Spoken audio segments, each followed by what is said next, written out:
Masa dia masuk di sini, saya senyum-senyum 2 kali. Saya tanya, saya senyum lain macam hari ini. Saya cakap macam tu.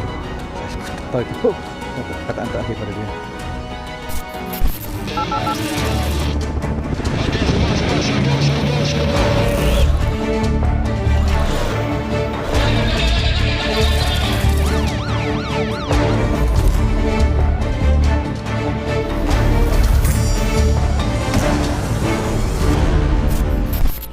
Assalamualaikum dan salam sejahtera. Saya Sofia Nur Solihatun bersama anda selama 1 jam dalam 999, program nombor 1 mengenai jenayah di Malaysia. Saudara, seorang anggota polis yang bertugas di sekatan jalan raya Plaza Tol Kajang Selatan, Lebuh Raya lekas maut dirempuh sebuah kenderaan pacuan 4 roda yang dipandu oleh seorang lelaki yang dipercayai mabuk. Wartawan Haziq Hamid bersama juru kamera Rosi Abdul Rahman bergegas ke lokasi kejadian.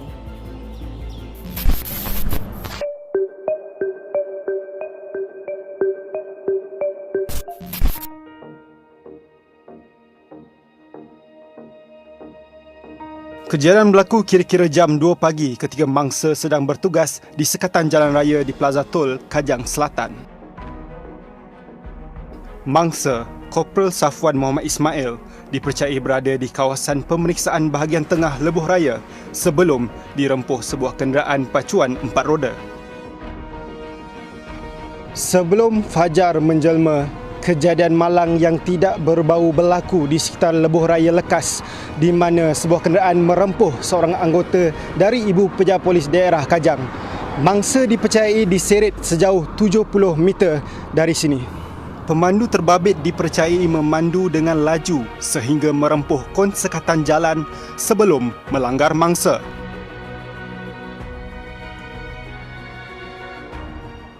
Kejadian itu bukan sahaja mengundang kemarahan, malah mencurah kesedihan anggota polis yang bertugas bersama mangsa.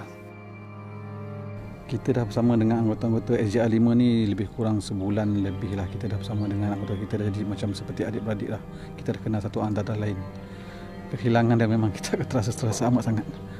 Sebab kita tegur dia hari-hari, memang kita sampai tegur salam semua, kita rasa memang terasa sungguh. Dan saya pun sempat bertanya kepada dia kata-kata terakhir tadi. Masa dia masuk, dia senyum, saya senyum-senyum 2 kali. Saya tanya, saya senyum lain macam hari ini. Saya cakap macam tu. Saya pun tak tahu itu perkataan terakhir pada dia. Kita dekat sini, macam sekarang kita dah kehilangan seorang anggota ni yang memang saya pun agak rapat, seorang yang sangat berdedikasi, datang awal kerja. Semalam saya kerja dengan dia. Saya jumpa dengan arwah semalam. Itu akhir sekali lah saya jumpa dengan dia. Arwah memang seorang yang sangat baik. Jadi saya anggap ini jadikanlah sebagai satu pengajaran.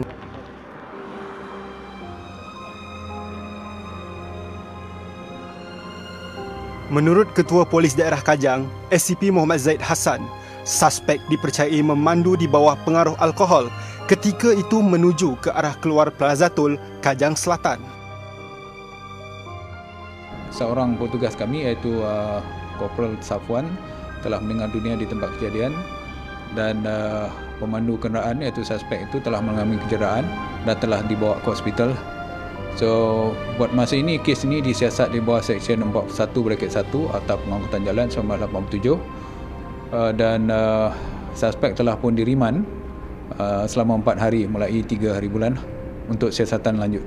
Setakat ini kami mensyaki suspek ini di bawah pengaruh alkohol kerana kini kami menjumpai beberapa tin minuman keras di dalam kenderaan tersebut dan juga bau alkohol daripada suspek. Mangsa dipercayai maut di lokasi kejadian dan mayat dibawa ke Hospital Serdang untuk ujian forensik.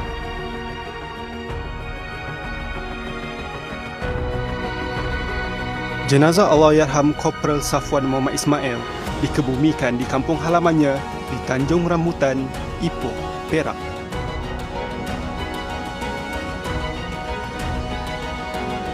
Keluarga kehilangan orang tersayang. Pasukan pula kehilangan anggota yang berdedikasi. Perginya ketika bertugas di barisan hadapan. Semoga roh Allahyarham dicucuri rahmat dari Ilahi. Haziq Hamid 999.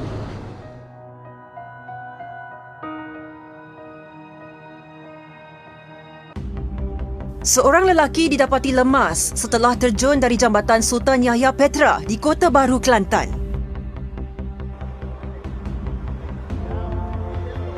Menurut Timbalan Ketua Polis Daerah Kota Baru, Superintenden Muhammad Suhaimi Ali, motosikal milik mangsa ditemukan di tepi jalan berhampiran lokasi. Air di dalam sungai agak deras juga. Jadi setakat ini agak sukar juga untuk pihak kita untuk menjalankan perselaman di tempat kejadian. Siasatan jalankan tidak ada unsur-unsur jenayah yang berlaku. Mayat mangsa ditemukan terapung di permukaan air kira-kira 15 meter dari lokasi kejadian dan dibawa ke Hospital Raja Perempuan Zainab II untuk bedah siasat.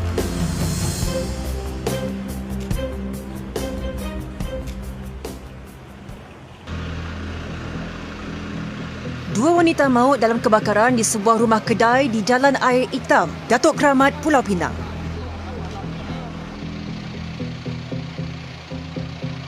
Kedua-duanya adalah relatif, iaitu ibu dan anak, dan dipercayai mengikut siasatan awalnya, kita dapati ibu di tingkat atas terperangkap di dalam kebakaran dan anak cuba menyelamatkan ibu di atas dengan menaiki tangga, dan kedua-duanya terperangkap di dalam bangunan di tingkat atas berdekatan dengan tangga untuk turun daripada bangunan.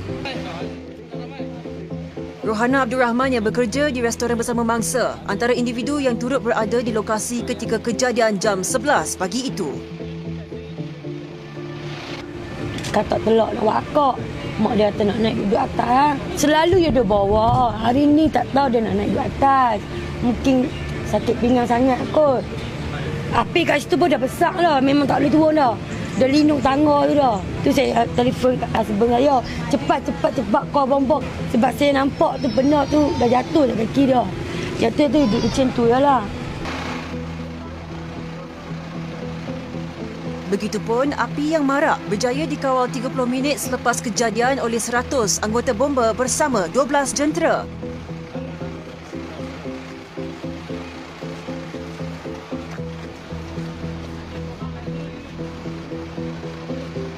Punca kebakaran dan jumlah kerugian masih dalam siasatan.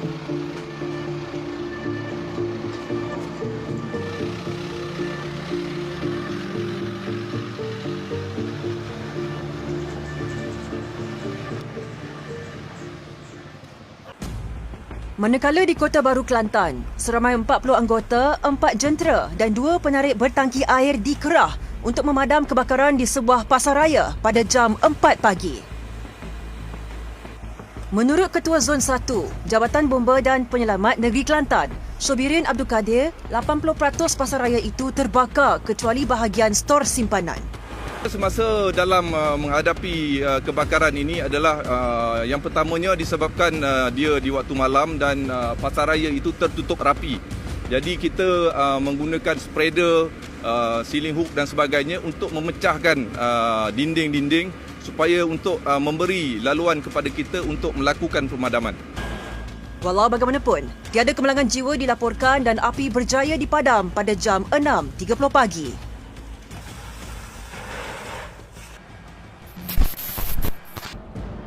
Saudara, ratusan warga asing di sekitar kawasan Jalan Masjid India Kuala Lumpur digempur Jabatan Imigresen Malaysia. Serbuan mengejut ini dikatakan mudah untuk dilaksanakan kerana keseluruhan kawasan dipagari kawat duri ketika Perintah Kawalan Pergerakan diperketatkan PKPD.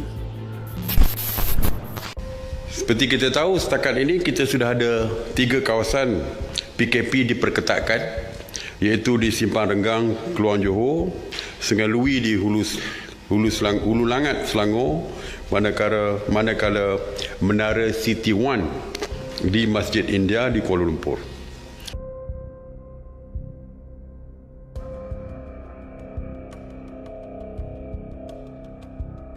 Serbuan mengejut dilakukan selama 3 hari, membabitkan hampir 300 pegawai dan anggota Jabatan Imigresen Malaysia mengepung kawasan PKPD di Masjid India, Kuala Lumpur.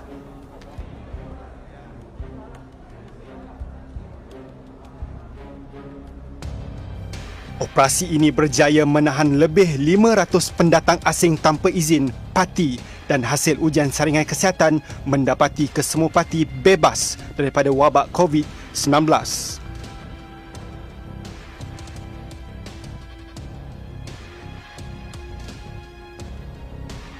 Ketika Perintah Kawalan Pergerakan Fasa keempat, anggota Jabatan Imigresen Malaysia membuka langkah menahan warga asing yang tinggal di Jalan Masjid India, Jalan Dawangi, Jalan Munshi Abdullah.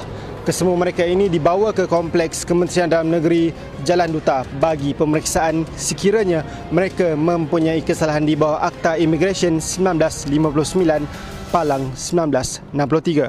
Haziq Hamid, 999.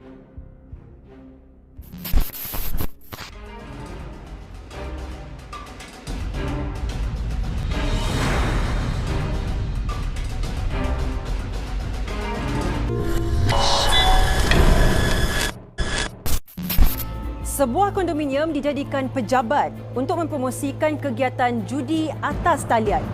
30 warga asing ditahan dalam operasi polis di Bandar Mahkota Ceras, Kajang, Selangor. Sementara itu, di Pulau Pinang, sekumpulan lelaki ditahan di sebuah kedai gunting rambut dan gerai tom yum apabila leka berjudi. Laporannya bersama wartawan Nur Izzati Lokman.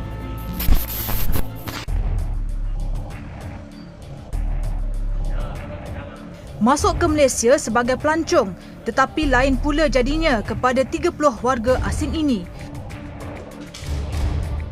Mereka ditahan kerana dipercayai bekerja dengan sindiket perjudian atas talian sebagai ejen mempromosi kegiatan judi online. Serbuan ke atas sebuah kondominium mewah di Bandar Mahkota Ceras, Kajang, Selangor dilakukan pasukan dari bahagian anti maksiat, perjudian dan kongsi gelap D7, Ibu Pejabat Polis Kontingen Selangor. Operasi jam 2.30 petang turut dibantu oleh pasukan D7, Ibu Pejabat Polis Daerah Kajang.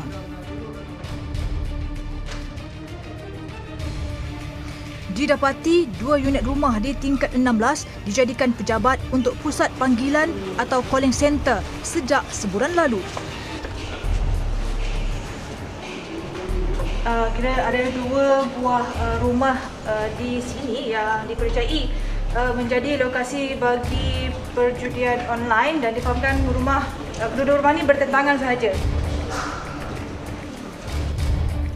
Hasil siasatan mendapati sindiket menjadikan Malaysia sebagai pusat namun menyasarkan pelanggan dari negara luar.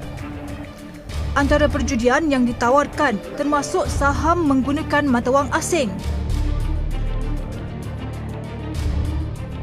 Promosi dan pesanan ringkas dipercayai dihantar menerusi aplikasi WeChat menggunakan telefon ke luar negara. Difahamkan juga waktu bekerja bermula jam 9 pagi hingga 10 malam setiap hari. Gaji yang ditawarkan pula mencecah sehingga RM3,000. Berikutan PKP, mereka menyimpan bekalan makanan mentah dengan banyak. Namun, tinjauan ke bahagian bilik tidur dan dapur, keadaan agak bersepah dan tidak bersih.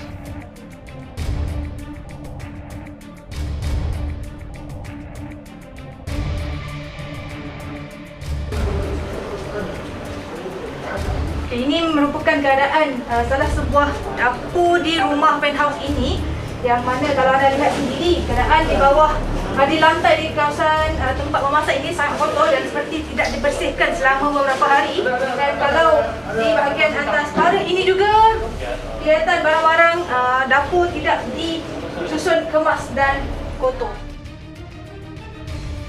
Hasil serbuan, 30 buah komputer riba, 76 telefon bimbit dan 4 modem dirampas. Tiada dokumen perjalanan, kesemua parti 24 lelaki dan 6 wanita berusia 20 hingga 35 tahun dibawa ke IPD Kajang untuk tindakan lanjut.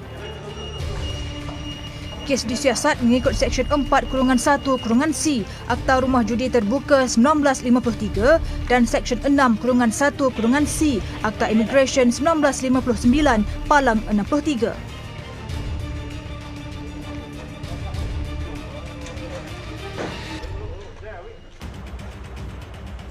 Sementara itu, di Jelutong Pulau Pinang lain pula halnya.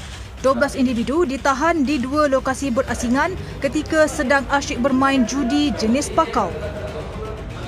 Serbuan pertama melibatkan penahanan 8 lelaki di sebuah kedai gunting rambut di Jalan Bakau, Taman Mutiara Vista. Obdadu dilakukan pasukan ditujuh dari IPK Pulau Pinang pada jam 2 pagi. Kedai gunting rambut yang turut menjadi kediaman pemiliknya, seorang warga asing, dipercayai mula dijadikan pot berjudi 3 hari sebelum operasi. Orang biasa kena tangkap. Selang beberapa hari, 4 kaki judi ditahan di sebuah gerai Tom Yam di Jalan Madrasah, kira-kira 2 km dari lokasi serbuan pertama. Ketika disoal, mereka memberikan alasan membeli juadah bersahur, namun tidak berjaya memperdaya pihak polis apabila beberapa barangan untuk kegunaan berjudi ditemukan di lokasi. Kegiatan kumpulan ini dikesan ketika rondaan Ops COVID sedang dijalankan pada jam 1.20 pagi. Difahamkan, kedua-dua aktiviti judi terbabit bermula pada tengah malam sehingga awal pagi, kononnya bagi mengelak dihidu pihak berkuasa. Kedua-dua serbuan berjaya merampas wang tunai berjumlah hampir RM1,000 dan beberapa peralatan perjudian. Kesemua 12 suspek berusia 21 hingga 34 tahun dibawa ke IPD Timur Laut untuk tindakan seterusnya. Bagai haruan makan anak, seorang bapa tergamak melakukan perbuatan sumbang dengan melakukan amang seksual dan merogol anak kandungnya sendiri. Justru itu, suspek dihadapkan ke mahkamah dengan 23 pertuduhan yang dilakukan sejak 2 tahun lalu. Perinciannya dalam rangkuman kejadian jenayah Seminggu 999.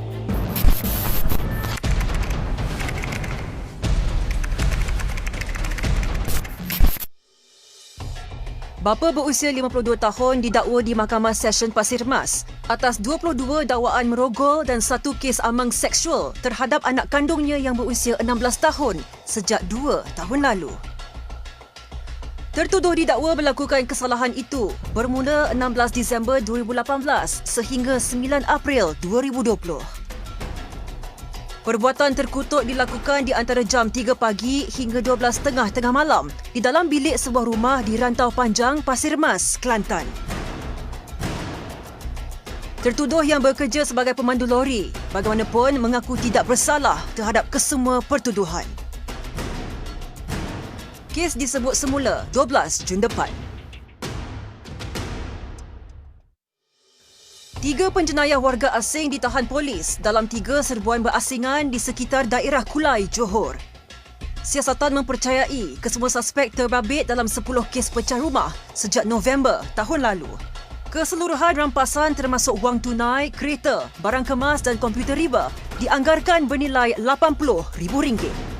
Pihak polis sedang giat mengesan 2 lagi rakan penjenayah disyaki dalang utama kes. Pihak polis mengejar seorang lelaki sejauh kira-kira 12 km sebelum berjaya menahannya dalam kejadian di Ipoh, Perak. Pemeriksaan kemudian menemukan dadah jenis methamfetamin seberat 0.48 gram di atas tempat duduk pemandu. Sebelum itu, suspek turut memandu keretanya melawan arus sehingga melanggar sebuah kereta lain dalam cubaan meloloskan diri. 3 lelaki ditahan selepas disyaki terlibat dalam kegiatan mencuri 8 ekor kambing daripada sebuah kandang di Tasik Gelugur, Pulau Pinang. Rakaman kamera litar tertutup CCTV menyaksikan suspek menyumbat kesemua kambing ke dalam but kereta sebelum melarikan diri. Siasatan mendapati haiwan terbabit dijual di sebuah pasar di Sungai Petani, Kedah dan kenderaan suspek ditinggalkan di sebuah kampung di Baling. Kita dapati kotak-kotak rokok disusun di bahagian belakang dengan meletakkan guni-guni berisi pelapis lantai ini di bahagian depan.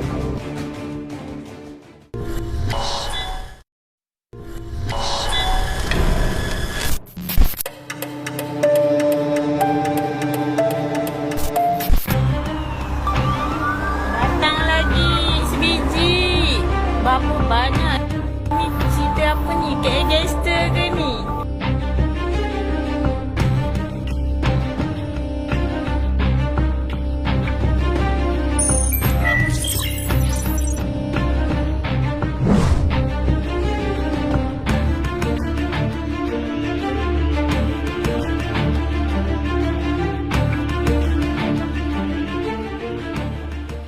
Ibarat menonton filem aksi. Itu gambaran yang dikongsi orang ramai yang merakam kejadian kejar mengejar antara polis dan sebuah kereta.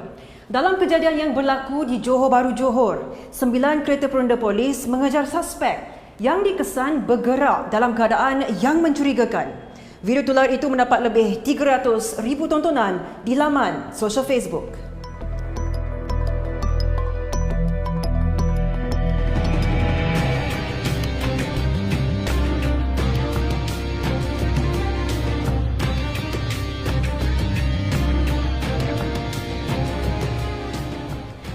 Bukan sahaja mengingkari tempoh yang dibenarkan keluar semasa PKP, malah suspek juga dikesan membawa barangan terlarang. Bagi mendapatkan maklumat lanjut berkenaan kejadian ini, kami menghubungi Ketua Polis Johor, Dato' Ayub Han Maidin PC. Assalamualaikum Datuk. Waalaikumsalam. Saya Sofia. Datuk, kita nak bertanyakan sedikit perincian terkini bagi kes di Johor Bahru tu. Sebenarnya kes ni bermula pada 26 bulan 14 yang saya maklum. Insiden ni berlaku pada pukul 9.20 malam. So, satu kenderaan Mitsubishi yang dinaiki oleh dua suspek ini berada di sekitar Jalan Tombak, Johor Bahru. Baik. So, apabila kereta bonda kita nampak kereta ni dalam keadaan mencurigakan, mereka diarahkan untuk memberhentikan kenderaan. So, mereka terus memecut dan berlakulah aksi kejar mengejar lah selama 10 minit sejauh 15 km. So dalam pada masa yang sama, kereta Honda yang awal telah meminta bantuan dari kereta Honda yang berada berdekatan dengan kejadian lah. Baik. Jadi ini yang ada lagi 8 kereta MPV lah yang membantu untuk mengejar dan menyekat kereta tersebut lah, sehinggalah ditahan di kawasan Jalan Kangka Tebrau. Dada yang terampas tu 3.1 gram dadah jenis syabu. Saya katakan tadi suspek pertama ni berusia 43 tahun. Dia bekerja sebagai jurubuat kenderaan. Dia ada 5 kes lampau lah, iaitu kes berkenaan judi, kes berkenaan 39B, kes berkenaan dadah juga, FOP, dan juga 2 lagi kes berkenaan dengan dadah. Kedua suspek ni telah pun disambung riman bermula pada hari ini 3 hari bulan sehinggalah 6 hari bulan pada anggota MPV tersebut, dan juga lagi 8 MPV yang telah mengambil tindakan yang tegas dalam memastikan sebarang pelanggaran PKP ni, khususnya yang melanggar roadblock ni, diambil tindakan tegas. Dan saya juga nak nasihatkan kepada publik lah, kalau di mana berlaku sekatan ataupun diarahkan untuk memberhenti kenderaan, so publik perlu memberi kerjasama yang sepenuhnya. Cik Aida antara yang turut memuji ketangkasan pihak polis dalam menahan dan juga membekas pihak penjenayah.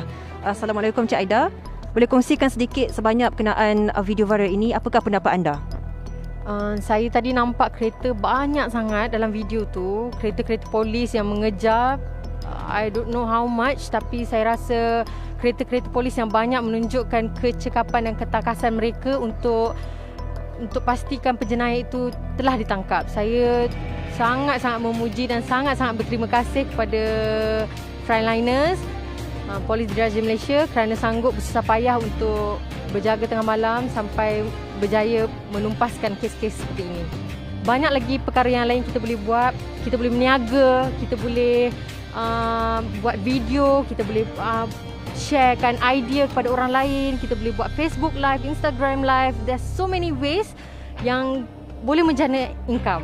Jadi jual dada, mencuri, merompak bukanlah satu-satunya cara dan jalan untuk kita dapat duit sementara tengah PKP ini sahaja. Datuk Nash pula berpendapat bahawa kita sebagai rakyat Malaysia perlu lebih bertanggungjawab untuk bersama-sama melawan penularan wabak pandemik COVID-19. Assalamualaikum Datuk. Waalaikumsalam warahmatullahi wabarakatuh. Boleh kongsikan bersama kita apakah pendapat dan apakah yang perlu kita lakukan sebenarnya sebagai rakyat yang lebih bertanggungjawab?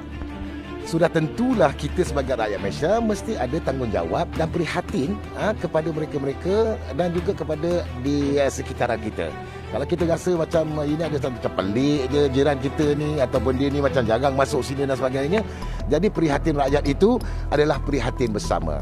Jadi saya harapkan dan juga kita mengharapkan agar rakyat Malaysia sentiasa akur dan juga peka tentang apakah yang disarankan oleh kerajaan. Lebih-lebih lagi mereka yang sanggup melakukan jenayah yang undang-undang negara ini sangat berat. Sama-sama kita fikirkan. Video tular itu menerima komen positif daripada netizen. Rata-ratanya kagum dengan anggota penguatkuasa dalam membanteras jenayah. Kes kini disiasat mengikut Seksyen 186 Kanun Kesiksaan dan Peraturan 11 Peraturan Pencegahan dan Pengawalan Penyakit Berjangkit 2020. Ekoran permintaan tinggi dalam pasaran tempatan. Rokok tidak sah terus diseludup. Terbaru, cubaan menyeludup hampir 9 juta batang rokok berjaya dipatahkan Jabatan Kastam Diraja Malaysia. Sindiket itu berjaya dikesan di sekatan jalan raya di Zon Perdagangan Bebas Pelabuhan Kelang, Selangor. Ikuti laporan terperinci bersama wartawan Faizal Murad. Walaupun negara masih di bawah Perintah Kawalan Pergerakan PKP, kegiatan penyeludupan dikesan masih aktif dan berterusan. Hasil maklumat dan lisikan awal, kandungan kontena ini dipercayai berisi rokok seludup. Pemeriksaan dijalankan setelah lori kontena ini dikesan di Kompleks Zon Perdagangan Bebas, Pelabuhan Kelang. Anggota kastam yang bertugas melakukan soal siasat sebelum lori dibawa ke depo pemeriksaan kontena untuk siasatan lanjut. Sebaik kontena dibuka, terdapat beberapa kotak berisi rokok yang disorok di sebalik timbunan barangan lain. Kru 999 berkesempatan menyertai Jabatan Kastam Diraja Malaysia meninjau muatan kontena sebaik percubaan masuk lori berjaya disekat.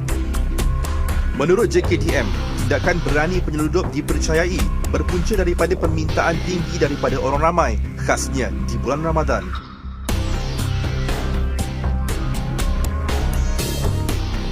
Bermacam-macam cara dilakukan oleh penyeludup untuk bawa masuk barangan seludup, antaranya menggunakan alas kaki bagi mengaburi mata pihak berkuasa, dan tindakan nekat ini sebenarnya dilakukan bagi memenuhi permintaan masyarakat setempat, khususnya di kawasan Lembah Kelang.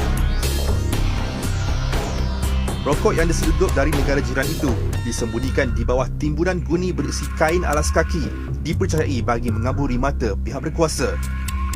Okey, dan apabila kita buka guni beg ni, kita dapati barang dia adalah lapis lantai. Okey, seperti ni. Okey, bila kita keluarkan guni ni, kita dapati kotak-kotak rokok disusun di bahagian belakang dengan meletakkan guni-guni berisi pelapis lantai ni di bahagian depan. Okey, tapi apabila kita buka dan keluarkan 2-3 guni ni, kita nampak kotak-kotak rokok ni disusun di bahagian belakang. Anggaran awal kita dapati lebih kurang 900 kotak.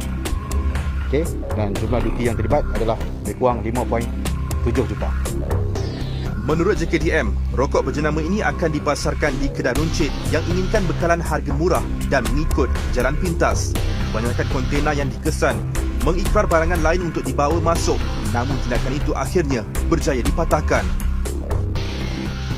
Kita nampak contohnya modus operandi yang digunakan, pengikraran menggunakan Kastam 4 itu manifest. Mereka menggunakan description yang tidak apa yang sepatutnya seperti barang yang sebenar. Contohnya mereka menggunakan barang-barang keperluan rumah dan sebaliknya, dalamnya ada rokok. Maknanya barang-barang tu dalam bentuk barang campur lah. Jadi perkara-perkara itu satu, dan kemudian tidak ada konsaini ataupun pengimport yang wujud sebenarnya. Dan daripada situ antara modus operandi dan benda tu ada, kita nampak trend tu berlaku. Dan apa yang kita nampak, mereka ada mengambil kesempatan dalam situasi PKP ni, dan tambah bulan Ramadan ni, cabaran bertambah lagi. Jadi untuk memakmurkan negara ni, rakyat perlu sama-sama menyokong untuk menjana hasil negara.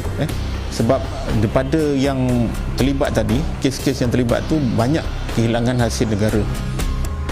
Kes disiasat di bawah Akta Kastam 1967 dan Akta Eksais 1976. Laporan Faizal Murad, 999. Musim sekarang ini ada penyakit COVID-19 ini, jadi kami takut ada orang luar datang di sini.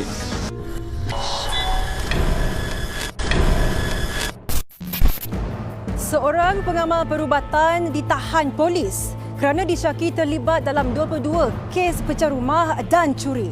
Pemeriksaan rumah suspek menemukan pelbagai barangan yang dipercayai hasil kegiatannya. Kejadian di Georgetown, Pulau Pinang itu membuka tirai kes 999.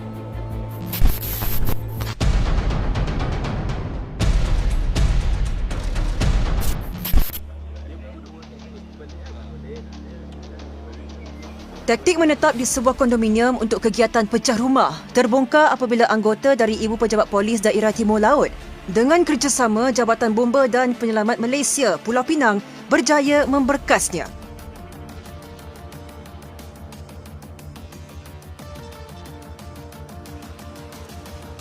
Serbuan itu dilakukan hasil daripada laporan saksi di sebuah kondominium sekitar Persiaran Gurney, Pulau Pinang.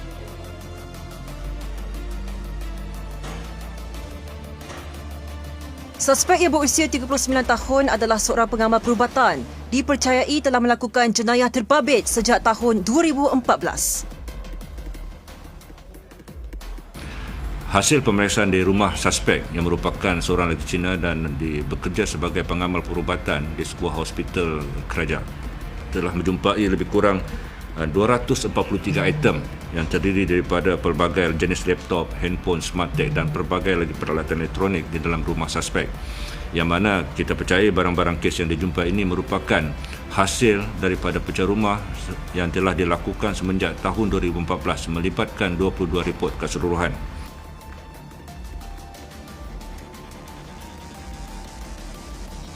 Walau bagaimanapun, suspek tidak mempunyai rekod jenayah lampau dan kes disiasat di bawah Seksyen 457 Kanun Keseksaan.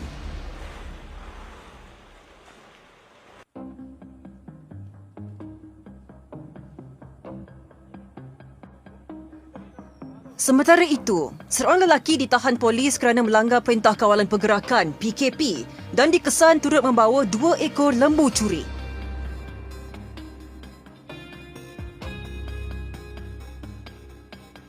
Ketika ditahan, haiwan terbabit disumbat di dalam kereta suspek selepas dicuri di sekitar kampung Lembah Semerak. Untuk melengkapkan kesihatan dan salah seorang yang kita perlu untuk membantu kesihatan ini adalah penama Nurul Asdayanti binti Muhammad, umur dalam lingkungan 29 tahun, yang beralamat di lot 2467 Kampung Pantai Baru, Bacok, Kelantan. Penama ni kita perlukan untuk hadir ke Ibu Pejabat Polis Daerah Pasir Putih pada bila-bila masa untuk membantu siasatan bersangkut ataupun bersabit dengan kes ini. Polis turut merampas ubat pelali, jarum suntikan, sebilah pisau dan sebatang paip dipercayai untuk kegiatan mencuri lembu. Kes disiasat mengikut Seksyen 379 Kanun Keseksaan serta Peraturan 11 Peraturan Pencegahan dan Pengawalan Penyakit Berjangkit 2020. Sempadan Sabah, lokasi panas penceroboh untuk melakukan penyeludupan migran dan barangan, khususnya ketika wabak COVID-19. Laluan tikus di Sungai Pagalungan antara yang dikesan digunakan mereka untuk melakukan jenayah rentas sempadan. Pemantauan lokasi terus dipergiatkan dan kali ini turut disertai Timbalan Pesuruhjaya Polis Sabah, Datuk Mazli Mazlan.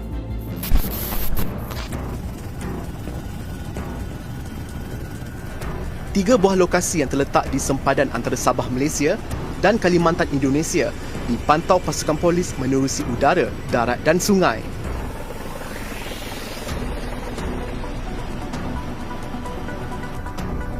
Pemantauan pihak berkuasa selama 3 hari jelas disambut baik oleh 7,500 penduduk tempatan di Pagalungan, Bantul dan Pengsiangan, Keningau, Sabah. Musim sekarang ini ada penyakit COVID-19 ini, jadi kami takut ada orang luar datang di sini. Jadi kami memohon kepada pihak polis supaya pihak polis selalu pergi memantau kami di sini supaya orang luar tidak masuk di sini. Ya, terima kasihlah. Kesihatan masyarakat di sini sentiasa diperiksa agar tidak dijangkiti COVID-19 yang dibawa masuk oleh pendatang asing, memandangkan penempatan ini terletak kira-kira 30 km dari negara jiran. Keadaan di sini memang sangat terkawal lah, di mana kebanyakan penduduk sini memang dorang takut untuk keluar. Saya mewakili Klinik Kesehatan Pengsiangan ingin mengucapkan terima kasih lah di atas kesudi hadiran Tuan Timbalan Persija Sabah kita ke sini. Sekurang-kurangnya kami di sini pun terasa juga lah, ada juga orang-orang yang sanggup melihat kami di sini lah. Menurut Timbalan Pesuruhjaya Polis Sabah, Datuk Mazli Mazlan, pemantauan ini bertujuan untuk mengenal pasti permasalahan penduduk tempatan yang berhadapan dengan penjenayah rentas sempadan.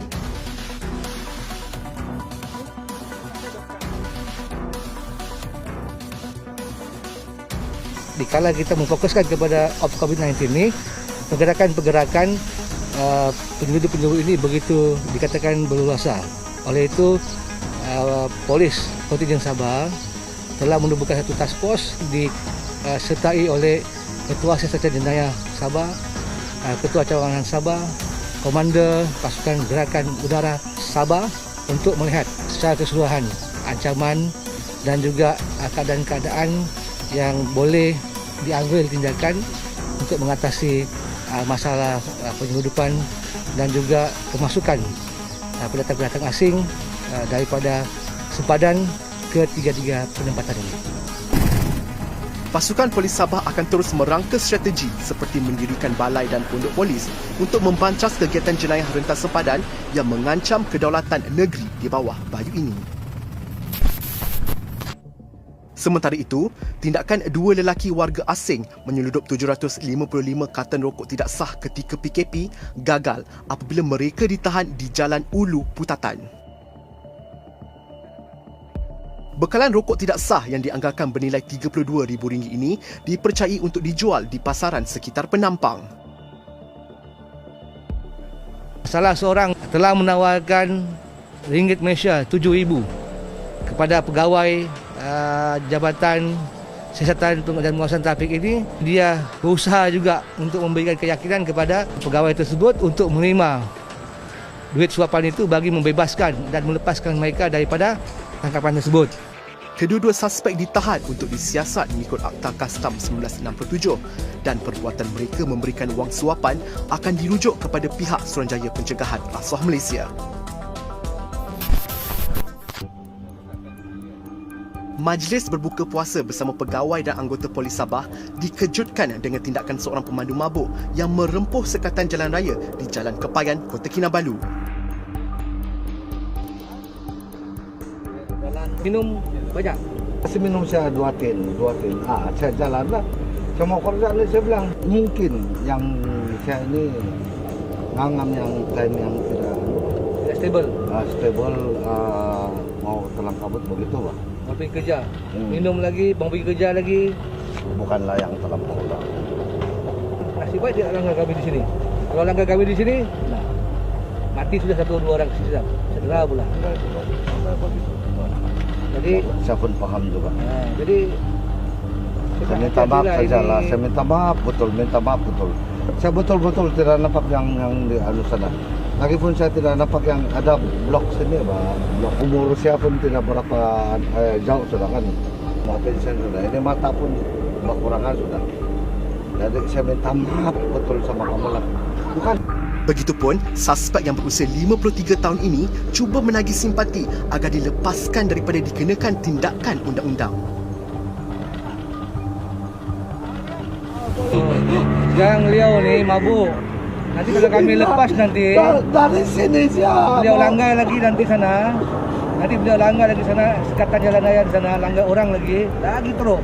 Saya faham juga Jadi tuan. kami tahan dulu beliau Saya ni. faham juga ni tuan. Saya faham juga Nanti sama ni, tuan. pelanggar lagi sana, lagi cerita. Kan? Tidak kalau begini tuan. Sudah begini kan saya mohon maaf lah, mohon betul ampun. Tolonglah jangan kamu buat saya apa-apa.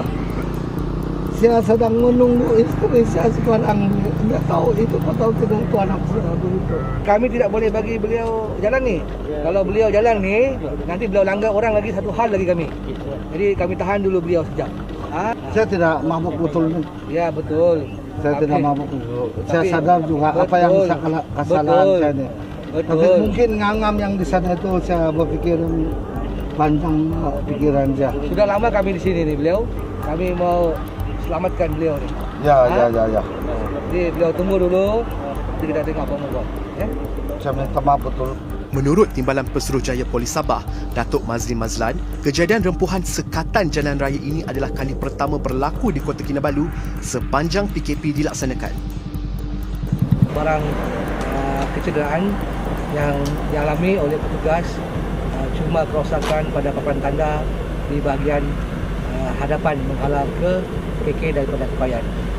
Kita telah memastikan pemandu ini dalam keadaan stabil dan tindakan yang seterusnya akan diambil lah. Kes disiasat mengikut Seksyen 41-1 Akta Pengangkutan Jalan 1987.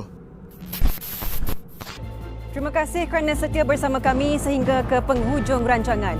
Seperti biasa, sebarang aduan atau laporan berkenaan kegiatan jenayah boleh disalurkan ke laman sosial rasmi 999 seperti tertera. Jaga keselamatan, jaga kesihatan. Elakkan berada di tempat awam atau tumpuan ramai sekiranya tiada keperluan. Saya Sofia Nur Solihatun mewakili tim penerbitan 999 mengucapkan Assalamualaikum dan selamat malam. Ingat, jenayah membawa padam. Sempena Hari Bomba Sedunia, 999 mengucapkan setinggi-tinggi penghargaan kepada seluruh anggota Jabatan Bomba dan Penyelamat Malaysia. Bomba, tonggak penyelamatan negara.